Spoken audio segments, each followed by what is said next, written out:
Welcome to Family History Mysteries, a podcast that tells the stories uncovered through family history research, the unexpected stories of everyday people. I am an avid family historian who has been compiling my family tree for over 15 years, with nearly 20,000 people recorded in my trees. And please put a review on my podcast. That will certainly help in getting the word out there and creating more listenership. Episode 179, Price Maurice. I came across an article in July 1894 titled A Rich Australian. It said the late Mr. Price Maurice of Adelaide has left, in personal estate, £125,000. He has left £5,000 to Mr. Sabine, an annuity of £500 per annum to Hannah Brown, and the balance of his real estate in equal shares to his children. So what made Price Maurice a comparatively rich man? Well, he was a South Australian pastoralist, and he was born in 1819 at Rougham, Denbighshire, Wales, to Richard and Mary Maurice. He was the youngest son of two children, his older sister Eliza being 8 years older than him. He was well educated and was offered a post in the East India Company but declined. He chose to migrate to South Australia, paying his passage in the Caleb Angus, and arrived at Port Adelaide on the 9th of August 1840. At this time, the province was entering a depression, and he bought a horse to look around cautiously. In 1843, he took up an occupation licence on the River Gilbert and bought lambing ewes. As his flock multiplied, he turned north and acquired the leases of Pekina and Oladdy, 1,738 square kilometres near Tarkowie. In New South Wales, he bought breeding cattle and overlanded them to Pekina, his head station. He also leased the runs of Warrow, Lake Hamilton and Bramfield, totalling 2,442 kilometres square on the Port Lincoln Peninsula. At Mount Barker, in the St James's Church on the 1st of January 1849, Maurice married Matilda Brown. Maurice was 30 and Matilda 24. Matilda had been born in England. Matilda and Price had their first child, John, in either 1847 or 1848 prior to their marriage. Matilda was the daughter of William Brown, Esquire. It's unknown how she came to be in South Australia to meet and marry Maurice Price. In 1854, his wife's sister Hannah, who was born in 1844, was taken into the home and adopted. In 1862, Maurice and his family toured Europe. By 1865, he had 215,000 sheep and over 3,500 bales of wool. In 1870, he bought the Castanbull estate, 2,145 hectares, in the Adelaide Hills near Morelta, and stocked it with Angora goats from Turkey. In the 1871 census, they were residing at Bath, England, with Hannah Brown and their three youngest children. They also had a housemaid, a lady's maid, a cook and a footman. In 1874, Maurice took up a 13,877 square kilometre station at Mount Eber, 435 kilometres north of Port Augusta. The run was isolated and rainfall very uncertain, but despite high cost, he sank 83 wells, of which 36 yielded water. He also held an annual race meeting partly to attract the shearers. Overwork and anxiety broke his health and he returned to Britain, leaving his leases in the hands of an agent. For £18,000, Maurice bought Morrisville, Eaton Gardens and West Brighton. In 1881, they were living in Brighton, England. Hannah was still living with them, as well as Laura and a servant. Matilda Brown died in 1881 and Hannah looked after Maurice in his later life. And the death of Matilda was announced in the South Australian Register in June 1881. Maurice, on the 23rd of April at Brighton, Matilda, the affectionate wife of Price Maurice, late of No. 6 Circus, Bath, and of South Australia, and eldest and dearly beloved daughter of Mrs. A. Brown of College Town, in her 63rd year. He left the Brighton property to Hannah with £20,000 in bonds of a Queensland bank and an annuity of £500 when he died at the age of 76 on the 10th of May 1894 in Brighton, Sussex, England. In the Adelaide South Australian Register on the 15th of May 1894, it has a lengthy article regarding the late Mr. Price Maurice. We regret to publish the announcement received by private telegram from England on the death of Mr. Price Maurice in the 76th year of his age. Mr. Loyan records that he began in a small way in 1843 or 1844 and eventually acquired leases from the government of the runs known as Pekina and Oladi, comprising of 671 square miles in the north, where the greatest number of sheep and lambs shorn in 1 year was 118,000, yielding a little over 2,000 bales of wool. Mr. Maurice became lessee of Warrow, Lake Hamilton and Bramfield runs, 943 square miles on the Port Lincoln Peninsula, where the sheep and lambs shorn in 1 year amounted to 97,000, yielding a little over 1,500 bales of wool. In 1874, he took up a block of country distant 270 miles northwest of Port Augusta, known as Mount Eber Run, comprising of 5,358 square miles of land. In 1870, Mr. Maurice introduced the Angora goat and purchased in the hills near Adelaide the Caston Bull estate for the purpose of establishing the breeding of these animals in Australia on a scale sufficient to prove their adaptability by forming a large stud flock. This estate contained 5,288 acres of grazing land, abundantly watered and possessing magnificent features of mountain scenery. Mr. Maurice, consequent upon incessant struggles in the early days of the colony and battling with the vicissitudes of seasons in outlying districts, was compelled, when somewhat broken down by over-anxiety, to seek in England the change he so much needed. For some years he'd been absent from the province, unable to return owing to continued ill health, but he kept up regular communication with his country, directing the various operations in which he manifested constant interest. Every movement connected with pastoral matters and the development of the interior has engaged his marked attention. No other business, that of a sheep farmer, pure and simple, having been for 42 years the aim and object of his life. During his residence in England, after his return, he was represented here by Mr. Clement Sabine, who for many years has acted manager of his estates. Mr. Maurice was married in South Australia and one son resides in the colony. So apart from his South Australian land and livestock valued at over £250,000, he left £80,000. His will was proved on the 14th of July by the High Court of the UK and sent to South Australia for resealing. In England, his children contested the payment of dues to the colonial government before the estate was sold and proceeds divided, but their pleas were in vain. So his children with Matilda, the firstborn was John Alfred Maurice, who was born in 1847 in Aberdare, South Australia. He married Lucy Walter Clementson on the 22nd of August 1891 in Lewisham, England, when he was 44 and Lucy 30. They had 3 children together and they lived in Devon. He was living by his own means and they had 3 servants. He died on the 1st of February 1930 in Torquay, Devon, England, at the age of 83. Price Henry Maurice was born on the 12th of June 1849 at Forth Creek near Adelaide, South Australia. He married Ada and they lived in West Brighton in England. They had no children, and he died on the 9th of March 1927 in Worcestershire, England, aged 77. James Frederick Maurice, he was born in 1854. However, he died at the age of only 4 months, and his death notice was in the Adelaide Times. On Sunday the 30th of December, James Frederick, the infant son of Price Maurice, Esquire, Forth Creek. The 4th child was Laura Matilda Maurice, and she was born on the 1st of November 1856 at Forth Creek in Adelaide, South Australia. Laura married Jean Antoine Etienne Lopin de Montmort, otherwise known as the Baron de Montemart, in about 1895. The Baron died in 1900 and he was 8 years older than her. In 1906, Laura then married Robert Stockwell. Laura was 50 and Robert 27 when they married. Laura had no children and died on the 22nd of December 1939 in Sussex, England, at the age of 83. The 5th child was Richard Thelwell Maurice, and he was born at Forth Creek on the 23rd of July 1859, which was a tributary of the Torrens River that runs through Adelaide. At the early age of 2 or 3, his family moved to Bath in England, and he attended Somerset College for his education, and in 1876 began farming at Dorset. He travelled to the United States as a young man to visit some of his father's properties, then spent 1 year in New Zealand sheep farming. He arrived back in Australia and spent 2 years inspecting his father's properties on the west coast and then returned to Forth Creek. In his early 20s, Maurice tried his luck in the Kimberley goldfields in the 1880s, but serious illness forced his return to Adelaide for a period of convalescence.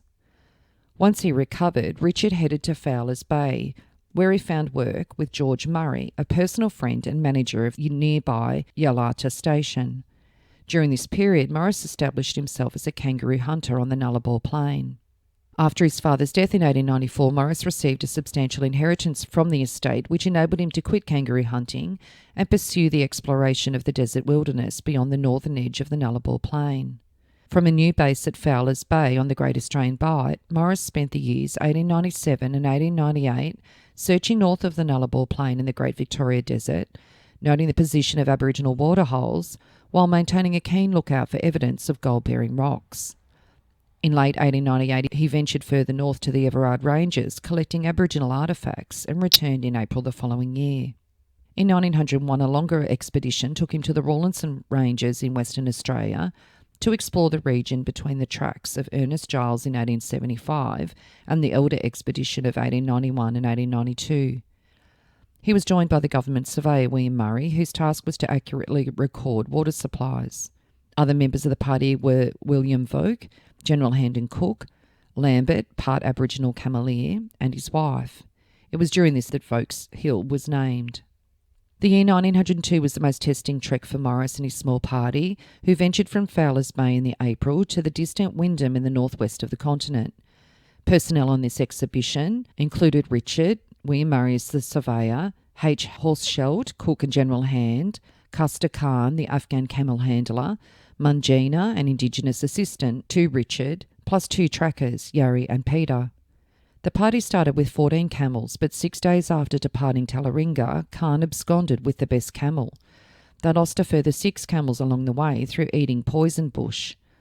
Drought conditions prevailed and a lack of water was a constant concern. The route was via Tallaringa to the Everard Ranges, to Musgrave Ranges, Ayers Rock, Uluru, Tanami Desert, Sturt Creek, Halls Creek and Wyndham. The expedition mapped waterholes, collected mineral samples and ethnographic specimens. They reached Sturt Creek on the 25th of August and arrived at Wyndham in October 1902. Richard's album of photographs, Fowler's Bay to Cambridge Golf Expedition 1902, documents a remarkable 3,000-kilometre expedition. The distinctive panoramic photographs in the album were probably taken with a recently issued No. 4 Kodak panoramic camera. There was one taken at Sturt Creek showing Aboriginal stockmen catching and branding calves, and another one showing Yandana Lake near the Musgrave Ranges, which has the expedition party in the foreground of the photo. His fine photographs of Uluru, Ayers-Rock and Katajuta, the Olgas, were unmatched until those of Charles Mountford in 1940, and they were complemented by William Murray's particular scale drawings of Uluru's rock art. Richard photographed Aboriginal ritual dance at Flora Valley, south of Halls Creek, and it also includes his remarkable panoramic images of chain gangs of Aboriginal men and women at Wyndham that were incarcerated for their role in spearing cattle on their own ancestral lands, and this had considerable impact after their publication. The images were published in southern newspapers and attracted considerable controversy. It raised a number of questions related to frontier justice, with the incarceration of Aboriginal women and forced labour. In fact, chain gangs continued to be used at Wyndham until the Second World War. By the time of his 1902 Cambridge Golf exhibition, Richard was a seasoned explorer. He'd undertaken 7 expeditions from his base at Fowler's Bay, accompanied only by Aboriginal guides, and had come to know the Great Thirst Land, as he put it, in fine detail.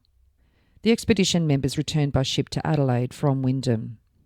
Richard made one final expedition into the country north of Uldea in 1903. However, his arduous life in the bush had left him debilitated, and he retired to Sydney later that year. In 1904, Richard's journals were published in the South Australian Parliamentary Papers, and numerous specimens were presented to the South Australian Museum. His last major expedition was undertaken with William Murray, and they traversed the country between the northern edge of the Nullarbor and the Western Australian border, and partly underwritten by the South Australian government. In general, though, Richard funded all of his expeditions generously and relished the freedom from bureaucratic control. His reliance upon Aboriginal guides and his willingness to adapt his itinerary to their priorities distinguished him from better-known Australian explorers. Richard married Thomasina Finney, known as Ina, in 1904. He was 45 and Thomasina 34. Ina had travelled with their father throughout Europe, and she eventually compiled a 120-page book titled A Possum Abroad in 1901. In 1902, she fulfilled a childhood dream by joining the Thornton Theatre Company in a performance of The Strange Adventures of Mrs. Brown, as Emma the maid to mixed reviews. She said, "Alas, a taste for the stage does not necessarily constitute a talent for it." She indicated in interviews that she'd like to travel and perform. She said, "I don't see why a woman should be considered a worse wife or mother for going on the stage. Happily, in these days, a woman is sure of sympathetic encouragement and an impartial hearing in whatever path she may select." She told this to a reporter in the Queensland Figaro in September 1902. Thomasina had been married to Harold Lilly in Brisbane in 1891. It was a lavish ceremony and had a daughter with him in 1899. But the union ended in divorce following a court proceeding in 1903, which left Harold with the custody of their daughter, Joyce, known as Little Dooley. Around this time, Ina joined the staff of the Figaro, riding under a nom de plume, the Possum. Ina became reacquainted with Richard Maurice while en route to Kobe, Japan, on a steamer. She was travelling as a war correspondent for a Brisbane newspaper, The Patriot, while travelling with a friend to Japan. Once they disembarked at Kobe, they got married, with Ina's sister Bertie and brother-in-law Norman Pope in attendance. And the marriage was registered in Melbourne, in the Brisbane Truth, on the 10th of December 1905, so 5 months after Ina and Richard's child Thelwell Thomas Morris was born. There was an article, "Love versus Law, A Mother's Method. Where there's a will, there's a way. Mrs. Morris makes up her mind to regain her child and Little Dooley comes to her." In 1893, the late Harold Bedell Lilly, son of the late Chief Justice Lilly, married Thomasina Finney, daughter of the late Thomas Finney, MIA. The only offspring of the marriage, one of the most promising that ever took place in Brisbane, was a girl, Joyce, or Little Dooley, as she's affectionately nicknamed. A bright and bonny child is Joyce, as pretty as a picture, and remarkably sweet in disposition. Early in 1903, 10 years after their ill-starred union was solemnly blessed by the clergyman, Harold Lilly sought and obtained a divorce from the partner of his bed and board.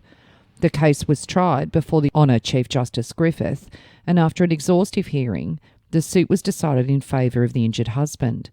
A decree nisi to be moved absolute in 3 months was granted, and the custody of Little Dooley was given to the plaintiff. Neither the defendant, Ina Lilly, nor the co-defendant, George College, put in an appearance, and the plaintiff's story went to house. And to this day, much that was sensational and startling is the rumours, current as at the time remained unmeasured by the foot rule of evidence.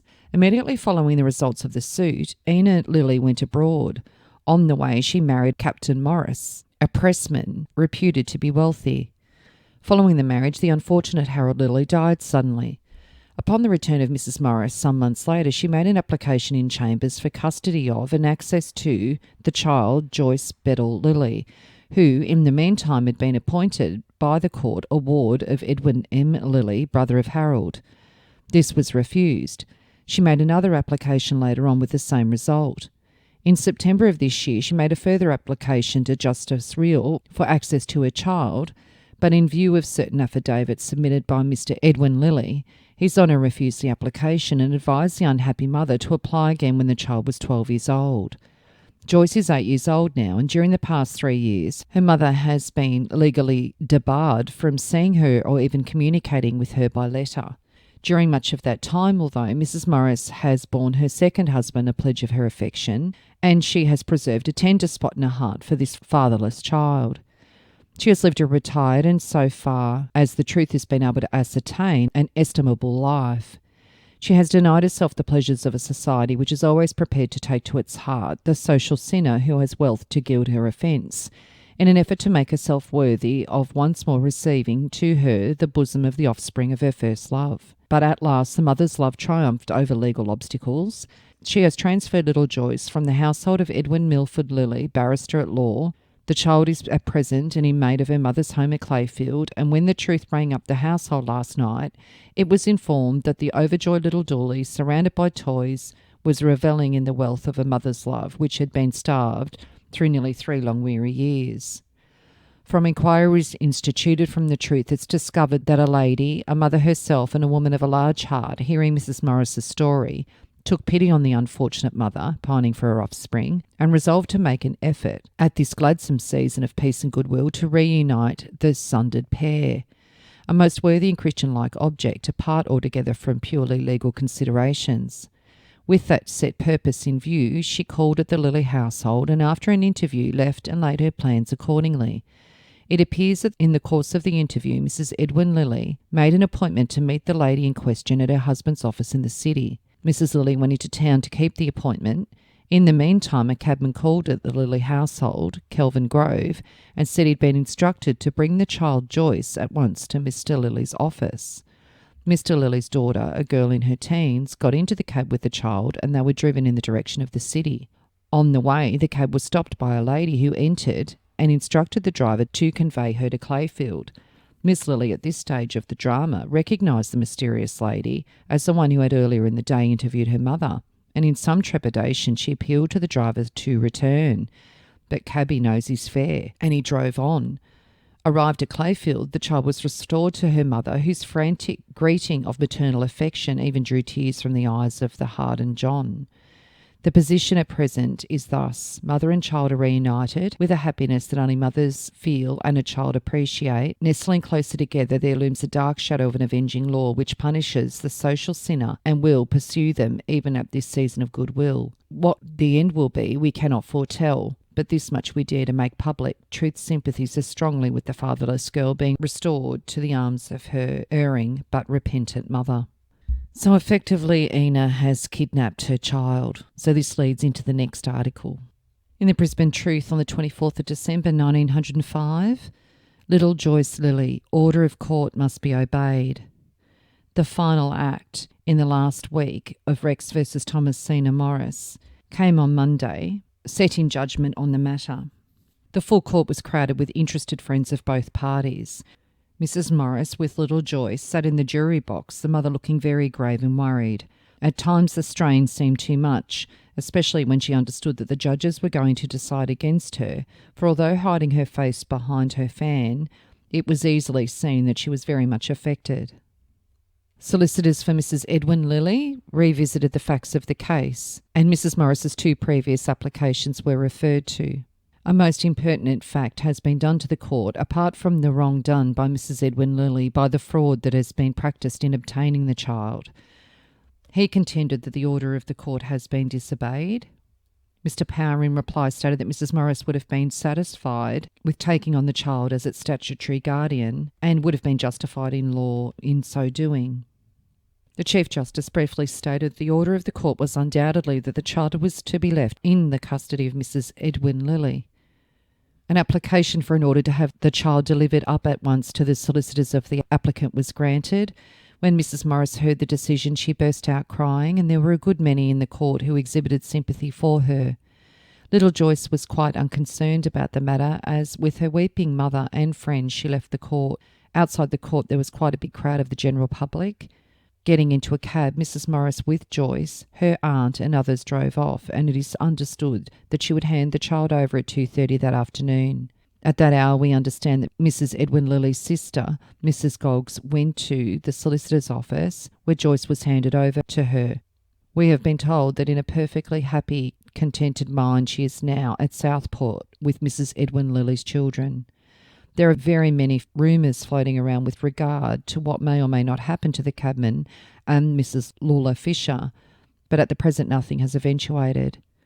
The Truth has been informed that the late Harold Lilly made a settlement on his wife, now Mrs. Maurice, of £100 per annum, coming to him under the will of the late Sir Charles Lilly. Upon being divorced from her husband, she transferred the settlement to the child Joyce for the latter's keep and education. On the 2nd of February 1905 in the Brisbane Telegraph, custody of a child, application to the court, judge declined to issue order.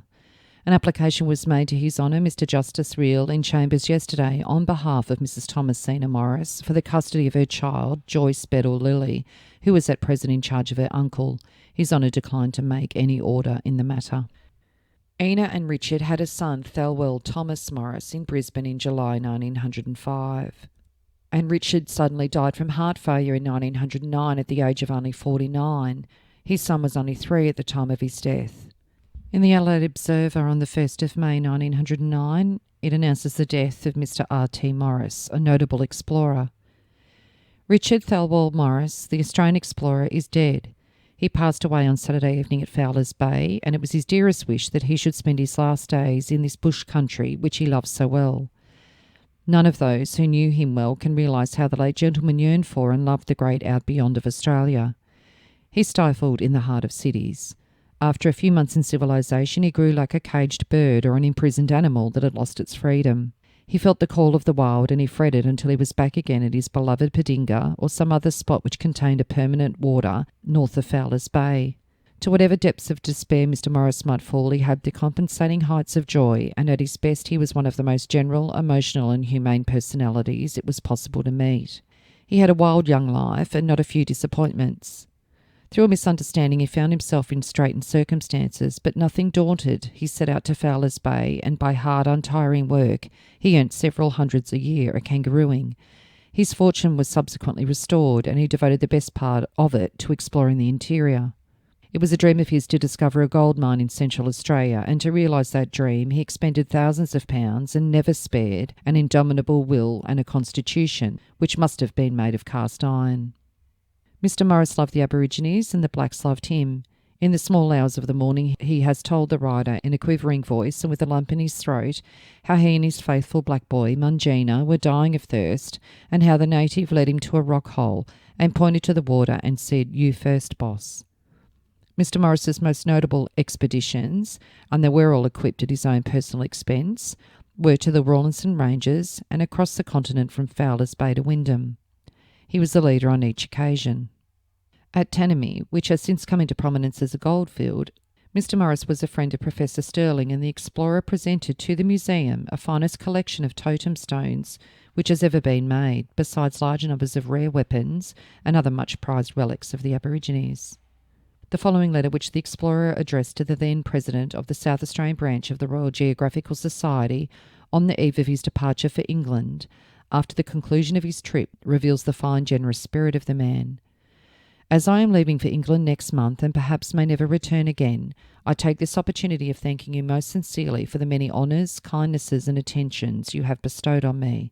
There is still much work to be done in the interior of Australia, and to prove that I shall take interest in the state's welfare, I offer my camels, 10 of them, and equipment, and have obtained the services of Bob Scott, one of the best camel men in Australia and a splendid shot, providing you can get the government to appoint as leader of the expedition my old friend and comrade, Mr. W.R. Murray, who has already crossed the continent of Australia with me. I have found ironstone which contained gold, and a very small piece was assayed by the well-known Mr. E.W. Hawker, metallurgist. This, considering the small piece, was good, and as I cannot go owing to my projected visit to England, you cannot do better than to advise the government to get Mr. Murray if he will go. Think, gentlemen, what it would mean to the state if a payable field was found. For years I've been trying to find permanent waters to permit of this country being prospected. Now they are found and fixed, and prospectors can be sure of their waters, and consequently can devote their time to prospecting for minerals without their dread of want of water. And now, gentlemen, I will bid you farewell, and again thank you for your kindness in assisting me to explore the interior of Australia. No matter what happens, I shall ever hunger for news of the land I have walked many and many a mile in, and of the blacks who have ever looked on me as a friend and saved my life on more than one occasion. The deceased gentleman was born at Forth Creek, South Australia in 1859, the third son of the late Mr. Price Maurice, a well-known pastoralist of early days. When he was 2 or 3, he was taken to England by his parents on the steamship the Great Britain. The family settled at Bath, and he was educated at Somerset College and proceeded to Brussels. In 1876 he visited the Philadelphia Exhibition and Canada, and returned to England and started farming at Maiden Newton in Dorset. He spent 12 months sheep farming in New Zealand, and then visited his father's stations, Mount Eber, Mount Ive, Warrow, Lake Hamilton, Bramfield and Castanbull, all in South Australia. While at Mount Eber he heard of water to the westward and made his first trip out. The late Mr. Maurice was a great lover of horses and dogs. He hunted 4 days a week in England and was a keen polo player in South Australia. When he came from England on his last trip, he brought back to South Australia a pair of Irish Terriers and a Borzer hound. The last mentioned carried off the special prize for best dog at the Sydney show. Many will miss the once familiar figure, but few will remember the explorer longer than his sisters at the North Adelaide Private Hospital, where Mr. Maurice was really loved and to which institution he was a cheerful donor. He was described as a clever and most interesting man with a splendid personality, brainy and big-hearted. Richard was mourned by Aboriginal people and Europeans alike. His photograph album, documenting the Cambridge golf trip, is one of society's treasures, together with meticulous journals of his major expeditions that was kept by William Murray. In 1909 he was planning another journey from Fowler's Bay, having travelled there a few weeks earlier, but died before preparations were complete. And on the 8th of June 1909 in the Brisbane Courier, an application was made to Mr Justice Real in Chambers yesterday on behalf of Mrs Maurice for the custody of her infant Joyce Bedell Lilly, who was at present in the care of Mrs E.M. Lilly. The application was opposed, and His Honour dismissed the application without prejudice to the rights of the parties to make any future application. Ena Maurice passed away on the 23rd of April 1917 at the age of 46, and their son was only 11. And the coroner's report outlined that she overdosed on barbiturates. Thelwell Maurice married Hilary Braithwaite Clark in North Sydney on the 21st of October 1928 when he was 23 and Hilary 28. He listed himself as a man of independent means, living in Manly, New South Wales at the time of their marriage. Thelwell owned a property called Gillingham at Spices Creek between Mudgee and Dubbo in New South Wales, and Thelwell died on the 10th of March 1971 at St Leonards in New South Wales. They had a son, Anthony Thelwell Maurice, known as Tony, on the 30th of September 1929. In March 1957, Anthony married Margaret Brooke Weston, known as Brooke. They sailed to England for their honeymoon, and on the passenger list, Anthony is listed as a grazier of Gillinghall, New South Wales. Anthony and Brooke had 3 daughters and a son. One of those daughters, Nicola Margaret Maurice, married billionaire philanthropist Andrew Forrest. They separated in 2023 and have 4 children together. Nicola recalls at the age of 12, when money got tight, that Nicola's father left home to work as a contract harvester and creativity became a more dependable currency. Her mother, Brooke, was an artist and very good at painting portraits and often exhibited. When Dad welded her a pottery wheel from old parts, she became a great sculptor. She said that while her sisters were sent to boarding school, Anthony and Brooke could not afford to do the same for her, being the youngest, and she went to high school in Wellington. The family then later moved, and Nicola attended Frensham School from Year 10. Debt forced Anthony and Brooke from the farm, and Nicola's uncle boarded out. In 2013, Anthony and Brooke lived in Robertson in the Southern Highlands of New South Wales, where they managed holiday rental cabins. The Morrises' eldest daughter, Katrina, married David Thompson. Another daughter, Tanya Elizabeth Maurice, married Charles Weston Brooke, son of Major Sir John Weston Brooke of the 3rd Battalion and Rosemary Neville, in 1984. And Anthony died at Burrawong, New South Wales on the 21st of July 2004. The 6th child of Maurice Price and Matilda was Charles Frederick Maurice. He died at only 8 weeks, and the death notice was in the South Australian Advertiser. On the 22nd of October 1861 at Forth Creek, Charles Frederick, infant son of Mr Price Maurice. The 7th child was James Meredith Maurice, who was born in 1865 in Brighton, Sussex, England. He married Catherine Caroline Barrington in 1902, and there was a note on the marriage certificate to say that he was from Bath, England and South Australia. He came to South Africa in 1900 when he was second in command of his regiment and subsequently the commandant at Middleburg, Cape Province. He obtained King's and Queen's medals and was president of the Canisna Farming Association and the Canisna Divisional Council. They don't seem to have had any children, and James died on the 30th of July 1936 in South Africa, aged 71. And Hannah Brown, who was adopted by the family, was born in 1844, and she married William Anderson Ogg, who'd been born in Scotland, and they married in London on the 22nd of April 1897 when she was 53 and William 73. His first wife had died 2 years prior, and they'd had 5 children together. In the Maitland Mercury and Hunter River General Advertiser, it announced the death of William Anderson Ogg, a colonial in London.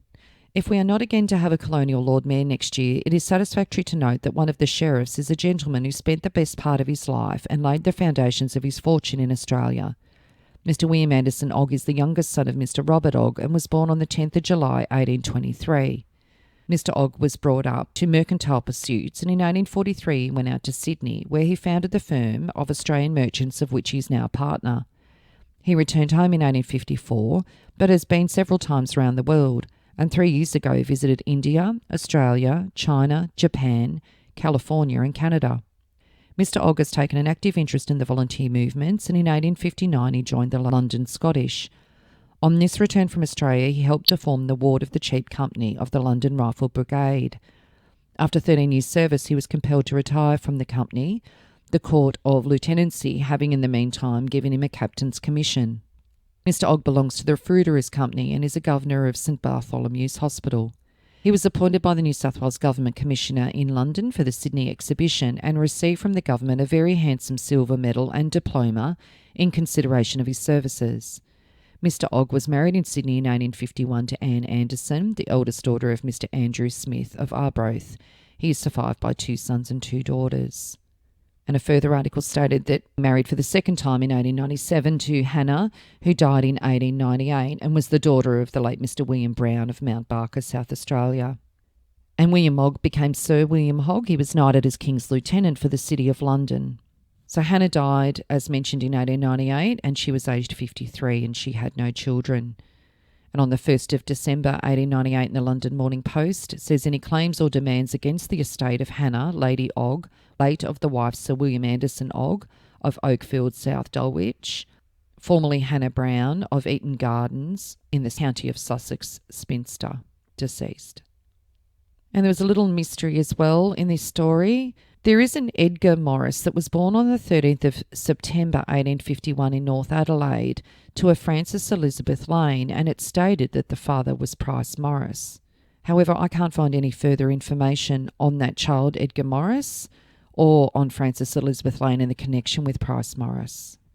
There has been a legacy of Price Morris. In 2006-2007, there was a 4.3 kilometre section of a road that was constructed and sealed called Price Morris Road, and it's part of the important arterial road between Orroroo and Laura in South Australia. If you are interested in sharing your story on my podcast Family History Mysteries, please go to my Facebook page and send me a message. If you would like some assistance in filling in the gaps in your family tree to see what mysteries you solve, please get in touch. And don't forget, you can have early access to episodes by subscribing, and you'll also gain access to bonus episodes.